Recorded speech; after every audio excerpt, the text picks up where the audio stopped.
મારી સાથે છે પરેશભાઈ રાઠોડ, ગુજરાતી ફિલ્મના કલાકાર. જય માતાજી ભાઈ. જય માતાજી. એની ઉંમર હતી માર્સ ઓફ મ્યુઝિક. હા જ્યારે હું યંગ હતો હા. ત્યારે હું ઓર્કેસ્ટ્રા પાર્ટીમાં ડાન્સ કરતો હતો. સમજાઈ ગયું.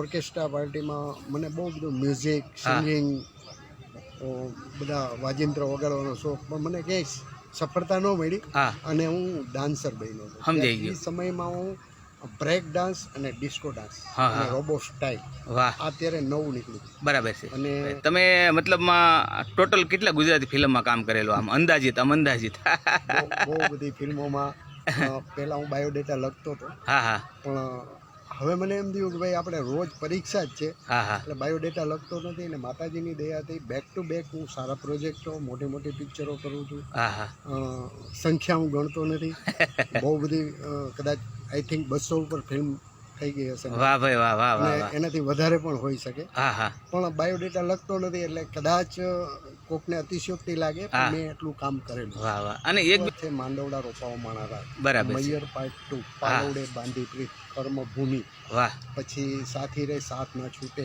વાહ. બરોબર. હા હા. પછી બહુ જૂની તો બહુ બધી ફિલ્મ છે.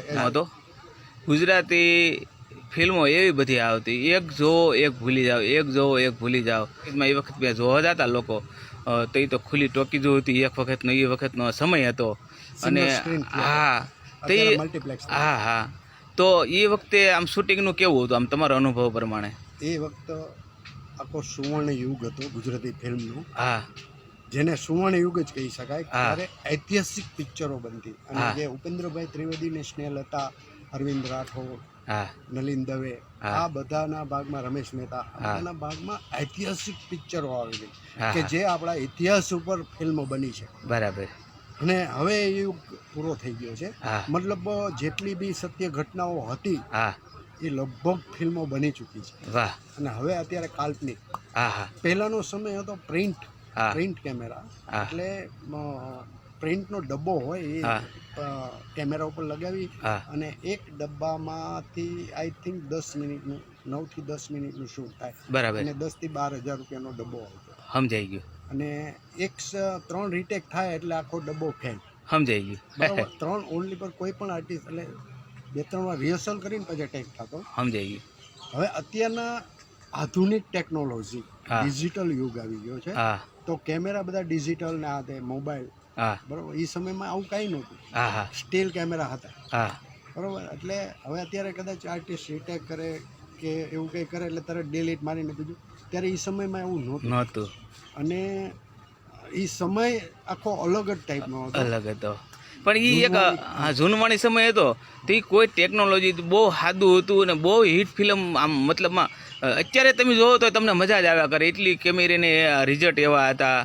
તો ટેકનોલોજી તો એટલી બધી રિઝલ્ટ આવતા. કિશોરભાઈ, તમારી વાત સાચી છે. હા. ત્યારના આર્ટિસ્ટો દમદાર હતા હા કે હા. કેરેક્ટરની અંદર ઘૂસી જતા. વાહ. બરાબર. જેસલ વાહ. તોરલ, હા બરાબર. હા એટલે એ જેસલ હા. ઉપેન્દ્રભાઈ આખો કચ્છી જો કાળો નાગ, હા જેસલ જાડેજો, હા આખું એ ઉપેન્દ્રભાઈને આપણે ભૂલી જતા. હા. આમાં આપણને જેસલ જેસલ દેખાતા. હાચી વાત એ છે. કલાકારો એટલી દિવસ ને રાત મહેનત કરતા. હા એનું આ પરિણામ હતું કે આપણે હજી બી આ પિક્ચરો જોવી આપણને બહુ ગમે, બહુ ગમે. આપણને ટીવીમાં આવતી હોય તો આપણે ચેનલ ફેરવી નહીં. હા.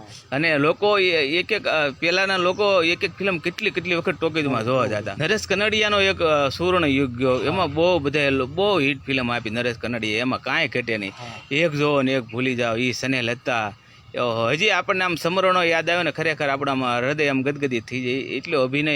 અને એ બહુ મજા આવતી એ વખતમાં તમે કામ કર્યું ને એ વખતનો હા, યુગમાં. મેં નરેશભાઈ સાથે કામ કર્યું, હિતુ કનોડિયારે કામ હા. કર્યું, હિતેન કુમાર સાથે કામ કર્યું, એક હા. ઉપેન્દ્રભાઈ હારે નથી હા પણ એ તો કારણ કે ત્યારે હું નાનો હા, હતો તો અને એ હું તમારે એની ફિલ્મો જોવા જતો. વાહ વાહ વાહ. પણ નરેશભાઈ બી આપણી વચ્ચે 30 વર્ષ ફિલ્મ ઇન્ડસ્ટ્રીઝમાં રાજ કર્યું. વાહ ભાઈ વાહ. અને આજે એનો છોકરો વાહ એ હિતુભાઈ. બી ટોપ આર્ટિસ્ટ, વાહ ગ્રેટ વાહ. આર્ટિસ્ટ. હા હિતુભાઈ માણસ તરીકે નેચર હા વાઇઝ બી હા. સેમ એના પપ્પાનો વારસો જાળવ્યો. પરેશભાઈ, હા. મારો જો ફિલ્મ ઇન્ડસ્ટ્રીની અંદર કોઈ ફેમસ કલાકાર હોય ને તો નરેશ કનડિયા મારો મનગમતો કલાકાર. એનું ફિલ્મ હું ટીવીમાં આવતો હોય ને તો જોયા વગર રહ્યો નહીં, મને બહુ ગમે એમ. નરેશભાઈ હા ડાન્સિંગ યુગ આખો નરેશભાઈ. હા ગુજરાતી પરેશભાઈ, ગુજરાતી ફિલ્મ ઇન્ડસ્ટ્રીની અંદર જો ડાન્સ કોઈ લાવ્યો હોય તો નરેશ કનડિયા છે.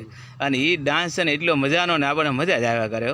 એ બધું આપણી કાઠિયાવાડની કહાની ઉપર આખા ફિલ્મ બહુ એ બી એમના ભાગમાં બી ઐતિહાસિક ફિલ્મો આવ્યા આવે બહુ મજા આવતી એમ. એ સમય જ આખો અલગ હા એટલે મિત્રો ખાસ એક વિનંતી છે કે આ વિડીયોને લાઈક કરી દેજો, શેર કરી દેજો અને આ પેજને ફોલો ન કર્યો તો જરૂર ફોલો કરી. ખૂબ ખૂબ આભાર પરેશ, ખૂબ ખૂબ આભાર, ધન્યવાદ. જય માતાજી પરેશભાઈ. જય માતા.